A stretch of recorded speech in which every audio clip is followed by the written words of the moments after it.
ये देखिए इस वक्त एक अहम प्रेस कॉन्फ्रेंस चल रही है बीजेपी की। तीस्ता से तलवाड़ को लेकर सुनते हैं। मीडिया रिपोर्ट के माध्यम से देश देख रही है कि ये जो एसआईटी है, एसआईटी ने अपने एफिडेविट को कोर्ट में सबमिट किया है।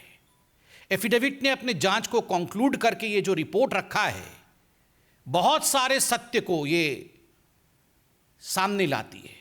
It reveals shocking truth, shocking facts have come to the fore after the SIT report in front of the court. बहुत स्पष्ट रूप से यह एफिडेविट कहती है कि तीस्ता सितलवाड़ और उनके साथी, उनके सहयोगी जो काम कर रहे थे, वो मानवता के लिए काम नहीं कर रहे थे। वो एक पॉलिटिकल डिजाइन के साथ, एक पॉलिटिकल ऑब्जेक्टिव के साथ, एक राजनैतिक मंसूबे के साथ काम कर रहे थे। और उनका मंसूबा क्या था? उनका दो टूक मंसूबा था। They had to objectives. ये दो पॉलिटिकल ऑब्जेक्टिव्स क्या थे? प्रथम पॉलिटिकल ऑब्जेक्टिव था dismissal and destabilisation of the publicly elected Gujarat government.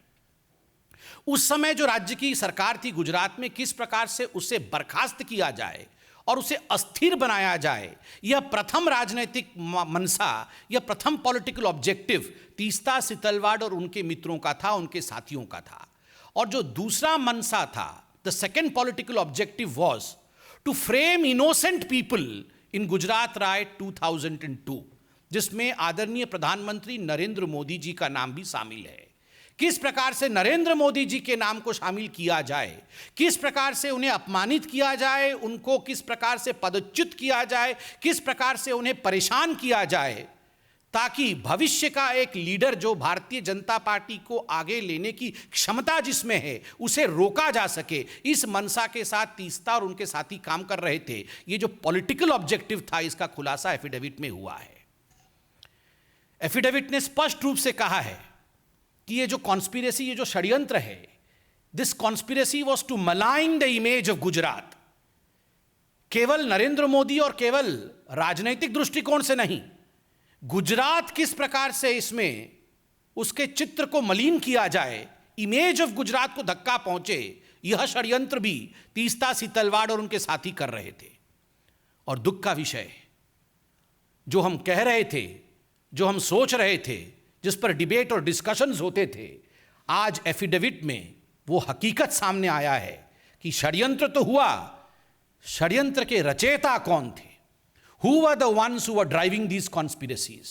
Ahmad Patel, Shri Ahmad Patel, जो पूर्व के कांग्रेस के दिग्गज नेता, राज्यसभा के मेंबर ऑफ पार्लियामेंट और मुख्यतः chief political adviser to the then Congress president Sonia Gandhi. मैं आज इस मंच से अहमद पटेल जी की शांति की कामना करता हूं। वो आज हमारे बीच में नहीं है और भारतीय जनता पार्टी संवेदनशीलता में विश्वास रखती है। अहमद पटेल तो मात्र एक नाम है। He is just a name. The driving force behind Ahmed Patel was his boss Sonia Gandhi. Ahmed Patel तो मात्र एक नाम है, काम तो सोनिया जी का था। नाम अहमद पटेल, काम सोनिया जी। इसलिए अपने मुख्य राजनैतिक सचेतक, अपने मुख्य पॉलिटिकल एडवाइजर अहमद पटेल के माध्यम से सोनिया जी ने गुजरात के छवि को धूमिल करने की चेष्टा की। अहमद पटेल जी के माध्यम से सोनिया जी ने नरेंद्र मोदी जी को घेरने की चेष्टा की, उन्हें अपमानित और उन्हें किस प्रकार से निष्कासित किया जाए, इसकी चेष्टा की। और यह पूरे षड्यंत्र की रचयिता सोनिया गांधी है। और आगे बड़े स्पष्ट शब्दों में यह एफिडेविट कहती है, मीडिया से हमने एफिडेविट डाउनलोड किया है क्योंकि मीडिया एफिडेविट चला रही है। And I would like to quote from the affidavit, and I quote, the applicant Setalvad held a meeting with Ahmed Patel and received ₹5 lakh at the first instance, where the money was given to her by one of the witnesses on the instructions of Patel. 2 days later, they met at the circuit house at Shahibabad in Ahmedabad, where she received ₹25 lakh more from Patel. This amount was not for relief work, as relief activity was carried out by Gujarat Relief Committee. There were many other political leaders in the meeting. पैसे दिए गए और जो पहला किस्त गया है वो पहला किस्त 5 + 25 अर्थात 30 लाख का पहला किस्त सोनिया गांधी जी ने तीस्ता सीतलवाड़ को दिया। अहमद पटेल जी हमारे बीच में नहीं है, अहमद पटेल जी ने तो केवल डिलीवर किया, दिया सोनिया जी ने अपनी तिजोरी से, डिलीवरी की अहमद पटेल जी ने और लिया तीस्ता सीतलवाड़ ने। और याद रखिए, ये 30 लाख उस जमाने में केवल पहला किस्त था। This was just the first instalment. इसके आगे न जाने कितने करोड़ों रुपए सोनिया गांधी जी ने नरेंद्र मोदी जी को अपमानित और बदनाम करने के लिए, झूठे षड्यंत्र में फंसाने के लिए, बीजेपी को नीचे गिराने के लिए, बीजेपी कैसे आगे ना बढ़े इस चेष्टा में, और केवल बीजेपी और मोदी को पीछे रख करके राहुल गांधी को प्रमोट करने के लिए तीस्ता सीतलवाड़ का इस्तेमाल इस पैसे से सोनिया गांधी जी ने किया। और एक बड़ी बात जो एफिडेविट कहती है, this money was not for relief work. यह पैसा कोई रिलीफ वर्क के लिए नहीं था, किसी गरीब के लिए नहीं था, किसी दुखियारी के लिए नहीं था। यह पैसा उनके पर्सनल यूज के लिए था, क्योंकि गुजरात रिलीफ कमेटी बनी हुई थी। जो भी पैसा रिलीफ वर्क के लिए जाता था वो इस कमेटी में जाता था, और दूसरे पॉलिटिकल लीडर्स के साथ भी मीटिंग हुई। सबसे बड़ी बात है, यह एफिडेविट कहती है 4 महीने बाद पुनः एक क्लैंडेस्टीन, कोट अनकोट क्लैंडेस्टीन माने चोरी चोरी चुपके चुपके, चोरी चोरी चुपके चुपके रात के अंधेरे में ये सारे षड्यंत्रकारी, कौन? तीस्ता सीतलवाड़, संजीव भट्ट, श्री कुमार, ये कहां मिले? ये अहमद पटेल जी के घर में मिलते हैं, और उसके बाद कांग्रेस के बड़े बड़े दिग्गज नेताओं के साथ मिलते हैं। What was the purpose? The only purpose was to destabilize and dismiss the Gujarat government and to defame the then CM of Gujarat, Narendra Modi ji. एक ही मकसद था, उसको लेकर इनकी मीटिंग होती है। आज जो रिपोर्ट आए हैं वो दिल को दहला देते हैं कि ये सब जो षड्यंत्र कर रही थी, जो मैलिशियस काम कर रही थी तीस्ता सीतलवाड़, इससे प्रसन्न होकर, अति प्रसन्न होकर सोनिया जी ने पद्मश्री दिया 2007 में तीस्ता सीतलवाड़ को। केवल पैसे नहीं, पद्मश्री भी दिया गया। और ये पद्मश्री देने का काम तो अहमद पटेल जी नहीं, ये तो सोनिया गांधी जी खुद कर रही थी, चयन तो वही करती थी। और याद रखिए, ये तीस्ता सीतलवाड़ सोनिया गांधी जी के किचन कैबिनेट अर्थात NAC, नेशनल एडवाइजरी काउंसिल की मेंबर थी। Teesta Setalvad was one of the coveted members, a revered member of the National Advisory Committee of Sonia Gandhi, which was a non-constitutional body, and she worked according to the advices of Teesta Setalvad. बंधुगण, आज अखबारों में यह भी छपा है कि तीस्ता सीतलवाड़ राज्यसभा की सीट चाहती थी, राज्यसभा का नॉमिनेशन चाहती थी। ये तो हम सरकार में आ गए, वरना आज तीस्ता सीतलवाड़ हो सकता है गृह मंत्री होती, हो सकता है आज एक बहुत बड़े पद पे होती। किस प्रकार से ये सरकार पहले चल रही थी। और अंत में ये एफिडेविट कहती है, miss appropriation of funds for personal use, personal use के लिए मिस अप्रोप्रिएट किया फंड। और ये जो फंड मिस अप्रोप्रिएट किया, इसका एक FIR हुआ था, फिरोज खान पठान ने किया था गुलबर्ग सोसाइटी के।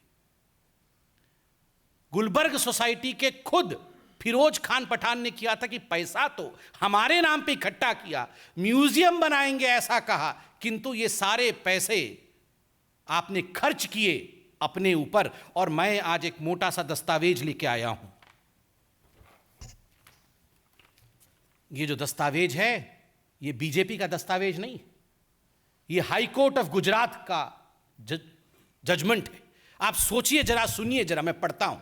द डाटा रिसीव्ड, मैं आपको एक एक करके पढ़ के सुनाता हूं कोर्ट के ऑब्जर्वेशन क्या था। Money which was meant for the poor and the needy have been misappropriated by the applicants for their own materialistic pleasure and comfort. Huge amount has been used for the purchase of items like wine, shoes, holiday resorts, air tickets etcetera. Wine और shoes, holiday resorts, ये है तीस्ता सीतलवाड़ की हकीकत। Wine and shoes, resorts, गरीबों के पैसे के ऊपर इस प्रकार का जुल्म। और सुनिए कोर्ट क्या कहती है। The statement of the 13 witnesses recorded till date clearly indicate that not a single rupee is received by them. Them means जिन्होंने केस किया है. By them towards financial aid or rehabilitation or construction of museum. Investigation has revealed that it is only after the publication of interviews, photographs, articles relating to the Gujarat riots, and more particularly after the massive campaign in 2008 onwards for collecting funds for establishment of the Museum of Resistance for the Gulbarg Society, that the funds started flowing into the two NGOs in crores. 44% of which in Sabrang Trust and 35% to the CJP have been transferred into personal accounts. Crores were transferred into personal accounts, a court कहती है. Having gone through the material on record, I have noticed, I means the judge, I have noticed something very shocking and at the same time extremely sad. मैं बहुत दुखी हूँ, जज कह रहे हैं.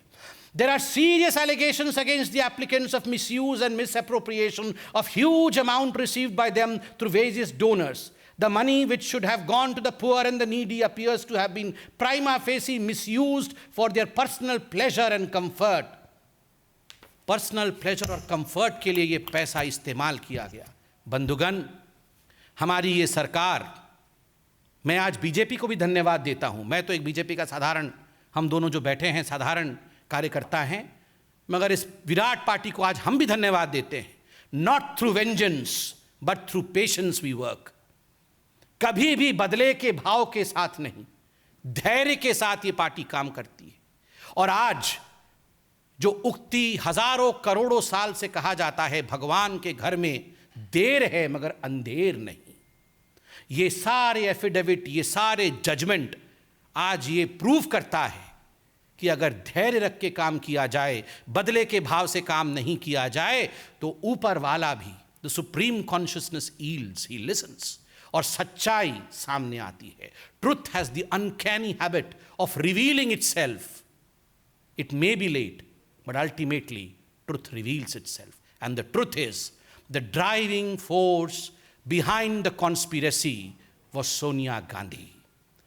सच्चाई है कि जो ड्राइविंग फोर्स है, किस प्रकार नरेंद्र मोदी जी को अपमानित किया जाए, बदनाम किया जाए, बीजेपी को छल कपट करके समाप्त किया जाए, गुजरात में सरकार को वहां डिसमिस किया जाए, उसको किस प्रकार से अस्थिर किया जाए, गुजरात दंगे को लेकर राजनीति की जाए, इसके पीछे केवल और केवल एक व्यक्ति थी और वह है Sonia Gandhi, the president of the Congress party. Today we are wanting answers from none other than Sonia Gandhi.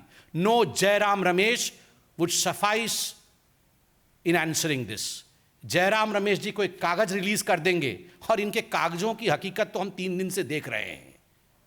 ये हामिद अंसारी जी के लिए 3-3 लाइन के कागज रिलीज करते हैं और हर दिन शाम को आप मीडिया वाले जो चतुर्थ स्तंभ हैं, वो आप इनके कागज की धज्जियां उड़ा देते हैं, हकीकत सामने ले आते हैं, फोटो दिखा देते हैं, हकीकत दिखा देते हैं. तो आज भी केवल कागज से काम नहीं चलेगा जयराम रमेश जी. With a clear conscience, we beseech Sonia Gandhi ji to come and hold a press conference and address the nation as to why she was conspiring against Narendra Modi. Thank you so much. Republic TV. Sir, what do you say on this? You just spoke about Jairam Ramesh. He has come out and he has issued a statement. He has said that all these allegations are mischievous and manufactured. See, as far as Jairam Ramesh is concerned, I have observed that the day he became the media head of, the communication head of Congress party, ये पहले से ही एक ऐसा document बना के रखे हुए होते हैं. ये हर दिन के हिसाब से डॉक्यूमेंट बना के रखे होते हैं कि this is malicious, this is mischievous, we have nothing to do, और केवल उसमें डेट चेंज कर करके रिलीज करते हैं. हमने प्रेस कॉन्फ्रेंस नहीं किया, एफिडेविट अभी जयराम रमेश जी ने पूरा पढ़ा नहीं और सुबह 6 बजे रिलीज कर दिया कि मिस्चीवियस है. अरे अभी तो प्रेस कॉन्फ्रेंस हुआ है, सारे डॉक्यूमेंट तो हमने अभी दिखाए हैं. जयराम रमेश जी, आपसे नहीं हो पाएगा, सोनिया जी को कहिए. सोनिया जी was the driving force. We do not want a Jairam Ramesh to answer with a piece of paper. We want Sonia ji to answer. एक मिनट. Times Now Navbharat Ravikant Rai. इस पूरे एफिडेविट पर 2 सफाइयां, ये एक कांग्रेस पार्टी की तरफ से, एक अहमद पटेल के परिवार से. कांग्रेस पार्टी का ये कहना है कि एसआईटी जो है वो सरकार के दबाव में काम कर रही है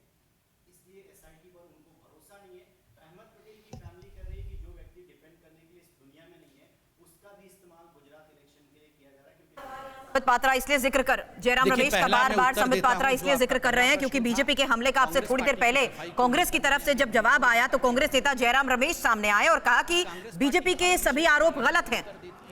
लेकिन इस बीच संबित पात्रा अब सीधे सोनिया गांधी से इस पूरे मामले पर जवाब मांग रहे हैं और जिस पॉलिटिकल ऑब्जेक्टिव के साथ ये सब कुछ किया गया उसके तहत सोनिया गांधी से संबित पात्रा के सवाल और ये भी कि अब पूरे मामले पर खुद सोनिया गांधी को जवाब देना चाहिए। में काम कर रही थी कांग्रेस, क्या कहना चाहती है? ये पूरा देश दबाव में काम करता है। अहमद पटेल तो मात्र एक नाम है, he is just a name. The driving force behind Ahmed Patel was his boss Sonia Gandhi. Ahmed Patel तो मात्र एक नाम है, काम तो सोनिया जी का था। नाम अहमद पटेल, काम सोनिया जी, इसलिए अपने मुख्य राजनीतिक सचेतक, अपने मुख्य पॉलिटिकल एडवाइजर अहमद पटेल के माध्यम से सोनिया जी ने गुजरात के छवि को धूमिल करने की चेष्टा की। अहमद पटेल जी के माध्यम से सोनिया जी ने नरेंद्र मोदी जी को घेरने की चेष्टा की, उन्हें अपमानित और उन्हें किस प्रकार से निष्कासित किया जाए इसकी चेष्टा की। और यह पूरे षड्यंत्र की रचयिता सोनिया गांधी है।